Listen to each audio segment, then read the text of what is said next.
Upstream, upstream, up we go! Oh, did you think of what to write yet?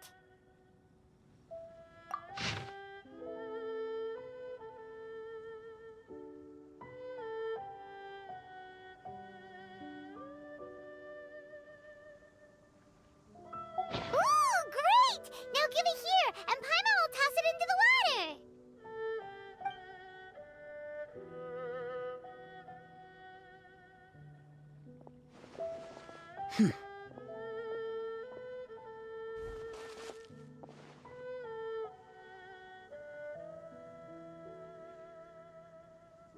Things you never had the chance to say before it was too late.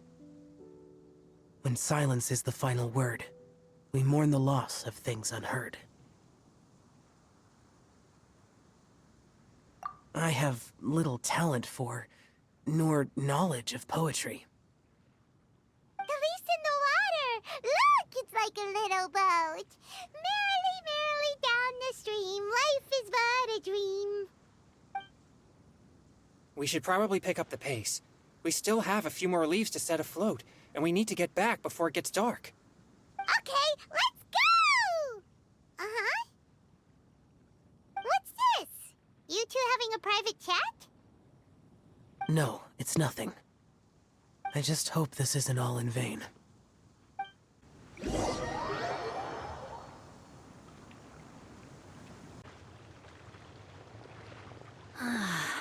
The scenery here is quite beautiful. Let's pause here to seek some inspiration. Should we set up camp? Oh, please wait a moment. I'll pitch the tent. It's an inspiration walk. There's no need for all that. Okay. Well, I'll conduct reconnaissance nearby to ensure this area is safe, and see if I can't scavenge any firewood or food while I'm at it. Wait, reconnaissance? It means survey the environment and plan our route forward. It's the foundation of all operations while out in the wild. Are all inspiration walks in Mondstadt this complicated? They're acting like this is completely normal. Am I the weirdo here? In that case, I'll conduct reconnaissance with Mika. Huh? Oh, okay then. Crumbs. Now I have to try and make small talk. Should I mention the scenery? The weather?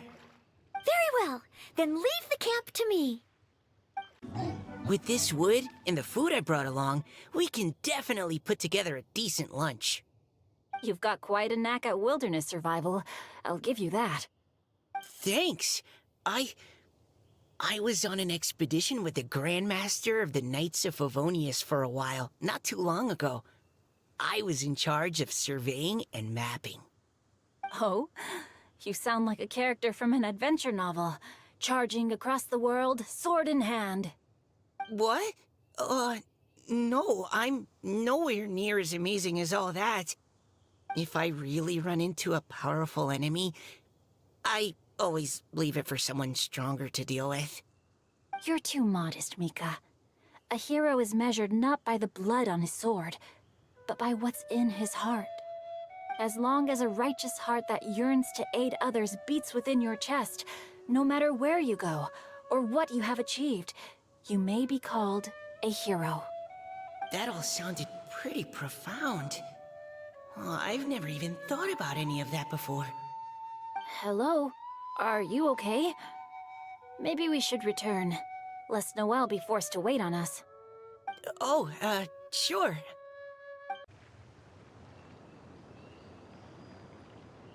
But you're back. Did everything go smoothly?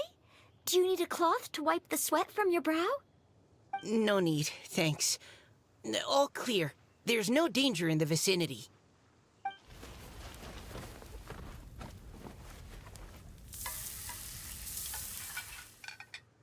Noelle, your cooking is amazing. Every single dish is so tasty. Truly astounding.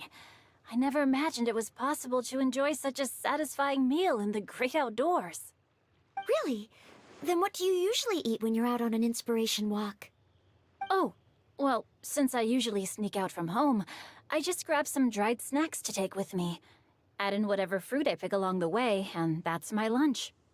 By sneaking out, you mean running away from home? That's right. Or sometimes I'll tell a cover story like, I'm going out to take care of business. But if you get caught, won't you get disciplined? So just don't get caught. Huh. Anyway, did anything interesting come up while you were out scouting? Well, Xingqiu and I talked about what it means to be a hero. Now that I think about it, by Xingqiu's definition, you should be considered a hero too, Noelle. Huh? Me? You're always happy to help everyone in the Knights of Favonius. Not only that, but whenever we're out training, you help out the citizens of Mondstadt. Oh, remember that time when a giant boulder was blocking the road? You cut it in two with a single blow. Oh?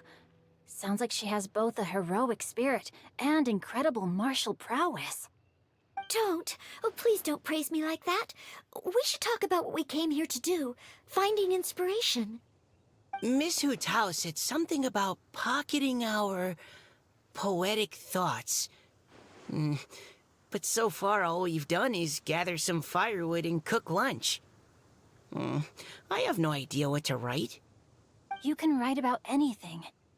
Looking at Cor Lapis, one can't help but wonder if one's own heart is as bright and clear as jade. Observing silk, so bright and beautiful, one pauses to consider whether it ever feels the sadness and sorrow that humans do. So we have to connect our internal world with the external one? Exactly. But that's just one of many possible methods. Perhaps you might gaze out at the bridge in the distance and see a woman leaning on the railing, looking as if her heart is laden by sorrows that even the rushing waters below cannot wash away. Huh? Wait! I saw her at the gala yesterday. She wrote one of the riddles we answered. Why don't we go say hi?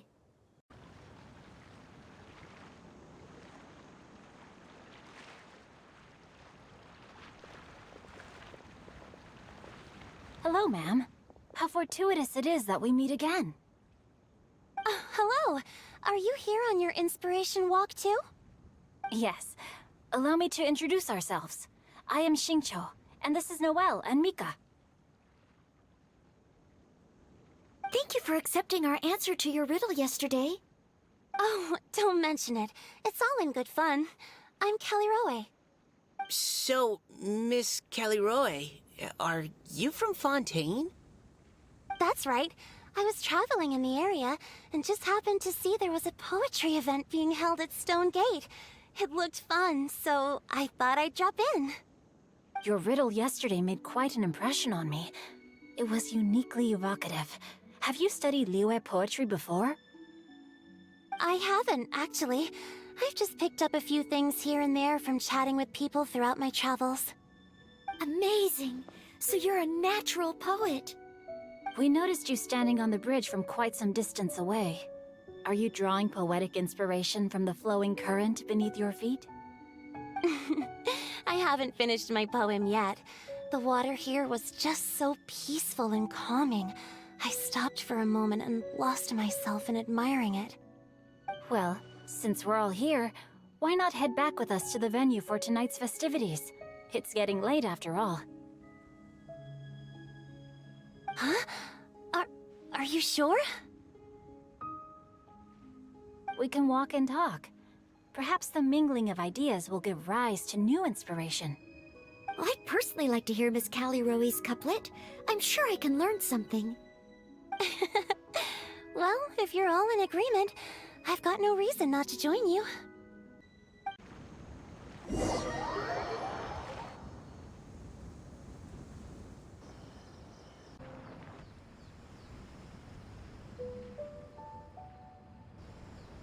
Woohoo! The first team is back, right on schedule. Huh? The others have yet to return? Come on! Let's hurry!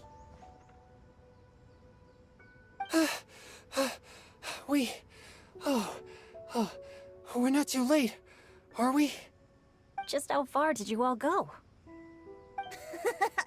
Everyone catch your breath. come on, deep breaths. 1, 2. Now, don't panic. The party hasn't started yet. We made it! Oh, Paimon's exhausted.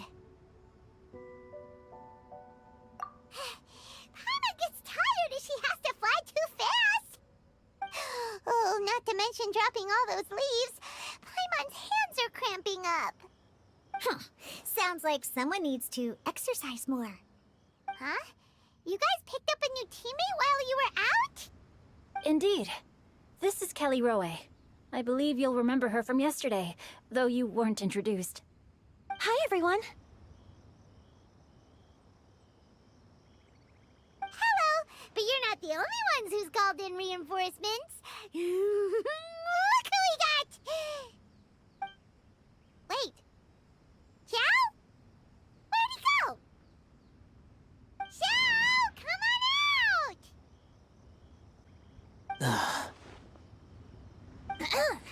Now that we've all regrouped, let's... Scratch that. Looks like we're still waiting on my co-host. They say roosters crow at first light, and finches go to bed at night. But Director Hootal's always on the ball. Anytime, anywhere, she'll answer your call. Are the theatrics really necessary? We're already on day 2 of the festival. The opening ceremony is over. But my dear, dear Paimon, it seems you are not yet aware. That was not for my own sake, but for a special guest who's joining us today. Director Who's manner is as exuberant as ever. It always makes quite an impression. Oh boy! Now this is a surprise. Mr. Zhongli, I hope you are well. Xingqiu, what can you tell me about Mr. Zhongli? He seems like somebody very important. Yes, he's held in very high regard in Liyue Harbor. He's extremely erudite in many different domains of knowledge. Allow me to introduce you all to Zhongli, a consultant at the Wangsheng Funeral Parlor. His expertise is limitless, stretching from the celestial orbs to the terrestrial ores, spanning modern and ancient culture, delving into literature both prosaic and poetic. He may be my subordinate, but he is certainly a qualified poetry expert, and so we have invited him here tonight to judge the compositions. The director exaggerates. I am but vaguely acquainted with a few lines of classical poetry. Should you consider me to be remiss in my appraisal of your own compositions, please correct me. Yeah, enough with the modesty already. If I didn't know better, I'd say you seemed nervous. Just focus on judging. Please rest assured that I shall rise to the occasion, Director. Let me do a quick count. 1, 2, 3, 4. Great! Equal numbers on both sides. Huh? Are you counting me too? Okay, fine. But consider this a favor. With our Fontaine friend present, perhaps we should rename this event to the Three Nations Congenial Poetry Gala. Also, I'm just noticing that Paimon should only count as a half teammate at most. That kind of puts Team Traveler at a bit of a disadvantage. Well, how about this? I'll join in as well. Director Hootal, here to help out in your hour of greatest need. What does everyone think? Naturally, the more the merrier. Being the host of the festival shouldn't stop you from having the chance to enjoy it like the rest of us. Then, it's settled. Everyone else in the audience, feel free to join in too and support your favorite team. What about me? Shall I keep track of the score? No need for that. The teams are just a formality. We're all friends here, and this isn't intended to be competitive. But what do you think, Judge Zhongli? I concur, Director. Moreover, it would be disingenuous to impose upon our friends from Mondstadt and Fontaine a competition in which they are judged on how rigorously they can adhere to Liyue poetic conventions. Since this is a congenial poetry gala, should we not begin with inspiration and finish with friendly conversation? The aim being for all participants to enjoy themselves. That's a relief. I was so nervous about this, but it sounds like it's gonna be pretty relaxed. Couldn't have asked for a better judge. Zhongli said everything I was supposed to say, only far more eloquently. So, without further ado, I shall pass the baton to Venti. No problem. Friends old and new, put on your thinking caps and take a deep breath of fresh air. The second stage of our poetry gala will now commence. Matching couplets. Perhaps I could break the ice with a humble contribution to inspire others to share their brilliance. Please listen to the first line in the couplet. Lounging in luxury inside a Shinue kiosk booth, delighting in countless contemporary tastes. What? He managed to think of one already? Oh, he seems like a real expert at this. Shinue Kiosk. Should that be paired with Lily Pavilion? Or are they too similar for a couplet? Oh, this is pretty difficult. Shinue Kiosk. Contemporary tastes? I guess I should pair the modernity of their VIP dining experience with an emblem of the past. Ah!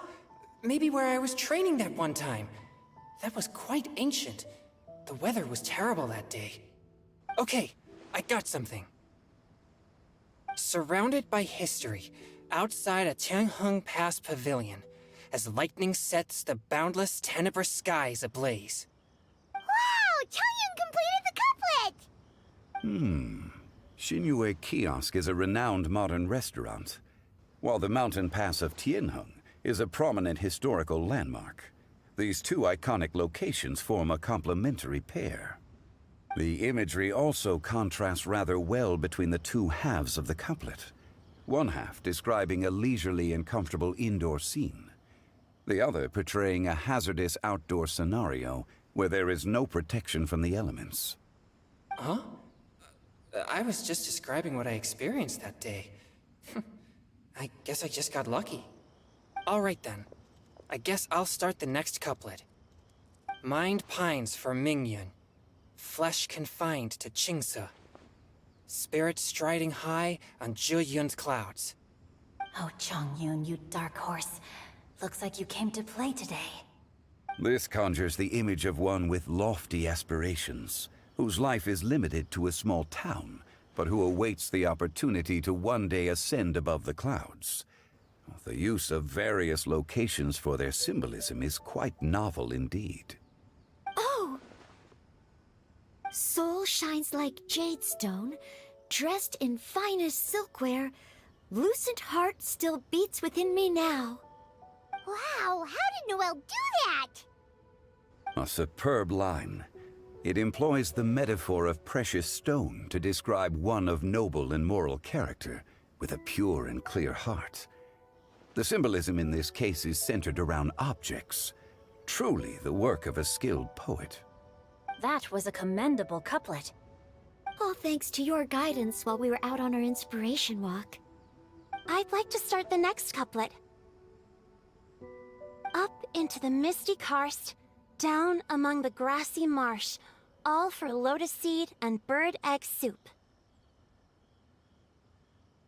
Lotus seed and bird egg soup? What is it, Diona? Did you think of a second line for the couplet? No. Everyone's poems are so complicated. I need more time just to understand them. But when I heard lotus seed and bird egg soup, it made me think of berry and mint burst. Maybe because I mixed a similar drink recently. North beyond the Starfell Lake. South across the windswept plains. Just for berries squeezed and mint infused.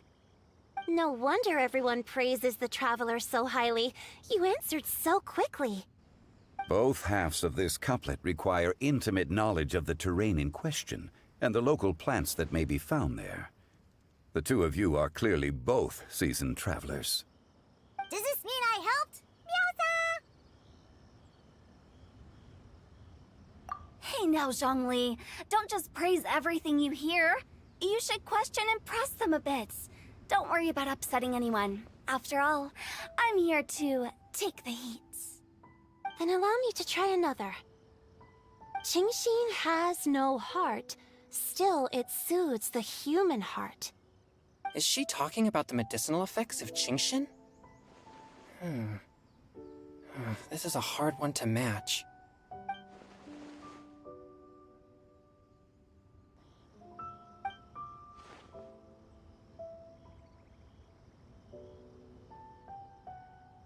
Sweet dream is no dream, yet it nurtures people's dreams. Sweet dream. Does that really match? Since the suitability of the match has been queried, I shall act according to the director's wishes and ask you, what is the link between Sweet Dream and Qingxin? Oh, you mean eating a delicious dessert before bed will make you sleep well, right? You're amazing!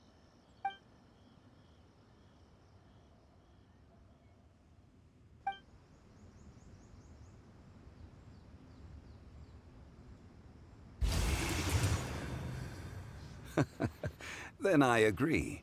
The two halves of the couplet match. This point is well deserved. Points for me, points for thee. This judge gives out points for free. But if you ask me, everyone's being a little too conventional so far. Let's push the envelope a little. Go nuts! Oh? In that case, why don't you finish this one for me, Hu Tao? Round moon in the heavens, full moon at night. Celebrate with circle of friends. Oh, square meals in the basement. Big bowls of rice. Decorate with cuboids of meat. Huh? What the? Ah, we have ourselves a pedant's couplet. The two halves have no thematic connection, yet each word has its perfect parallel, meaning the two halves do form a cohesive whole.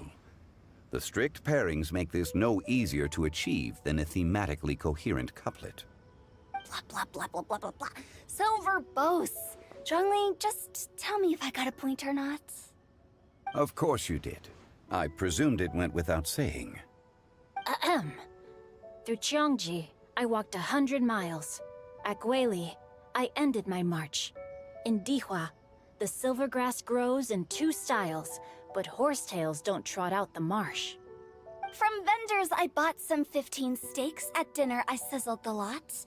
At pressure, the tenderloin cooks in 2 ticks, but 15 won't fit in the pot. Huh? So that's a pedant's couplet. Paimon thinks she can do that too. I thought of one.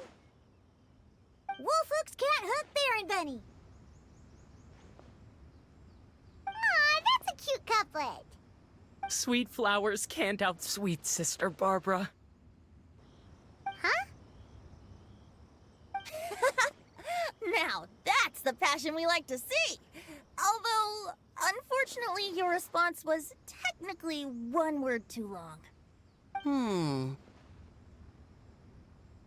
In that case, Whopper flowers can't whop Jumpy Dumpty. Oh, this Mondstadter's got talents. I'm so relieved I at least managed to get one. Nestling by a roaring fire, scent of tea wafts from the stove, reading through the heart of clear springs. Wow, Noelle came up with another one! Come on, match the couplet! Paimon knows you can do it! Do you really think Paimon has what it takes?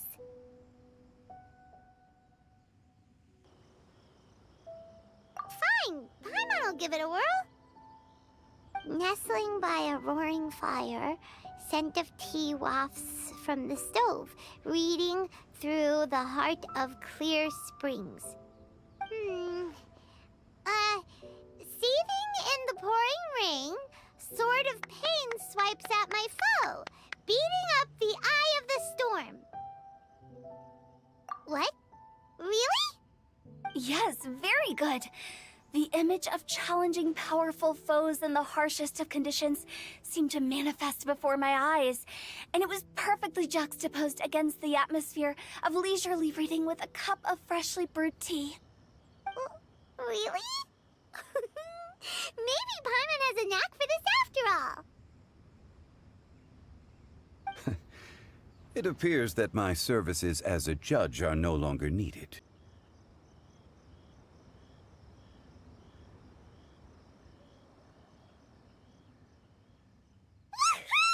Paimon's so happy! Paimon managed to match a bunch of couplets at the end. You did hear them all, right? I really enjoyed myself too. Oh, I never knew Liyue's couplet poetry was so much fun. You were amazing today, Noelle. You did so many couplets. Paimon especially liked your one about reading Heart of Clear Springs. Paimon never could have thought of that.